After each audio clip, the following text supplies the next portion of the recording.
ഈ ഓണത്തിന് പോകാൻ പറ്റിയ അടിപൊളി സൂര്യകാന്തിപ്പാടം ആണ് സുന്ദരപാണ്ഡ്യപുരം അടുത്ത സുരണ്ടൈ. തമിഴ്നാട്ടിലെ തെങ്കാശി അടുത്താണ് സുന്ദരപാണ്ഡ്യപുരം. ഏക്കർ കണക്കിന് സൂര്യകാന്തിപ്പാടം ഇനിയൊരു 10 ദിവസം കൂടി നമുക്ക് കാണാൻ പറ്റും.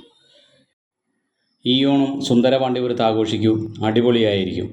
ഈ ഓണത്തിന് യാത്ര പോകാൻ പറ്റിയ രണ്ടാമത്തെ സ്പോട്ടാണ് മലരിക്കൽ ആമ്പൽപ്പാടം. കോട്ടയത്ത് നിന്നും 7 കിലോമീറ്റർ അടുത്ത് മലരിക്കൽ എന്ന സ്ഥലത്താണ് ഈ ആമ്പൽപ്പാടം.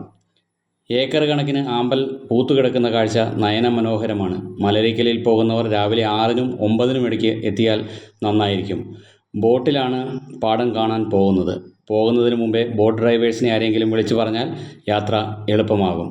മലരിക്കലെ കാഴ്ച അടിപൊളിയായിരിക്കും. ഈ ഓണം മലരിക്കലിൽ ആഘോഷിക്കൂ. മലരിക്കലിൽ ഇനി 1 മാസം കൂടി മാത്രമേ ആമ്പൽപ്പാടം കാണാൻ കഴിയൂ. കൃഷിക്കായി പാടമൊരുക്കുമ്പോൾ പൂക്കളെല്ലാം പോകും. അതിനാൽ എത്രയും വേഗം മലരിക്കലേക്ക് പോയിക്കൊള്ളൂ. ചെണ്ടുമല്ലി അല്ലെങ്കിൽ ബന്ദിപ്പൂ പാടത്തിലേക്കാണ്. കർണാടകത്തിലെ ചാമരാജനഗർ ജില്ലയിൽ ഗുണ്ടൽപേട്ട് എന്ന സ്ഥലത്താണ് ഈ പൂപ്പാടം ഉള്ളത്. The flower pot of India എന്നും ഗുണ്ടൽപേട്ട് അറിയപ്പെടുന്നുണ്ട്. ഈ പൂപ്പാടത്തിലേക്ക് മൈസൂരിൽ നിന്നും 59 കിലോമീറ്റർ, ബാംഗ്ലൂരിൽ നിന്നും 200 കിലോമീറ്റർ, സുൽത്താൻ ബത്തേരിയിൽ നിന്നും 57 കിലോമീറ്റർ, നിലമ്പൂരിൽ നിന്നും 96 കിലോമീറ്റർ, പെരിന്തൽമണ്ണയിൽ നിന്നും 158 കിലോമീറ്ററും ഊട്ടിയിൽ നിന്ന് 67 കിലോമീറ്റർ മാത്രമേ ദൂരമുള്ളൂ. ഇവിടുത്തെ പൂ സീസൺ ജൂലൈയിൽ സൂര്യകാന്തി സീസണാണ്. ഓഗസ്റ്റ് പകുതി മുതൽ സെപ്റ്റംബർ പകുതി വരെ ചെണ്ടുമല്ലി സീസണാണ്. ഇപ്പോൾ ഇവിടുന്ന് പൂക്കൾ ലോറിയിൽ കയറ്റിക്കൊണ്ടു പോകുന്നത് തമിഴ്നാട്ടിലേക്കാണ്. അത്തം തുടങ്ങിയാൽ നമ്മൾ മലയാളികൾക്കും ഈ പൂക്കൾ കിട്ടിത്തുടങ്ങും. ഗുണ്ടൽപേട്ട് ചെണ്ടുമല്ലിപ്പാടത്തിന് ശേഷം ഈ ഓണത്തിന് പോകാൻ പറ്റിയ അടിപൊളി സ്പോട്ടാണ് ബന്ദിപ്പൂർ നാഷണൽ പാർക്ക്. 1947-ൽ കടുവ സംരക്ഷണ കേന്ദ്രം എന്ന നിലയിൽ ദേശീയോദ്യാനമായി പ്രഖ്യാപിച്ച ബന്ദിപ്പൂർ നാഷണൽ പാർക്ക് 874 ചതുരശ്ര കിലോമീറ്റർ വിസ്തൃതിയിൽ സ്ഥിതി ചെയ്യുന്നു.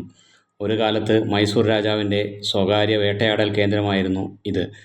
ഇതുവഴി പോകുമ്പോൾ നമുക്ക് ആന, മയിൽ, മാൻ എന്നീ മൃഗങ്ങളെ ധാരാളമായി കാണാൻ പറ്റും. അതുകൊണ്ട് ഈ ഓണം ബന്ദിപ്പൂർ നാഷണൽ പാർക്കിൽ ആഘോഷിക്കൂ, അടിപൊളിയായിരിക്കും. കേരളത്തിലെ കാസർഗോഡ് ജില്ലയിൽ സ്ഥിതി ചെയ്യുന്ന കോട്ടയാണ് ബേക്കൽ കോട്ട.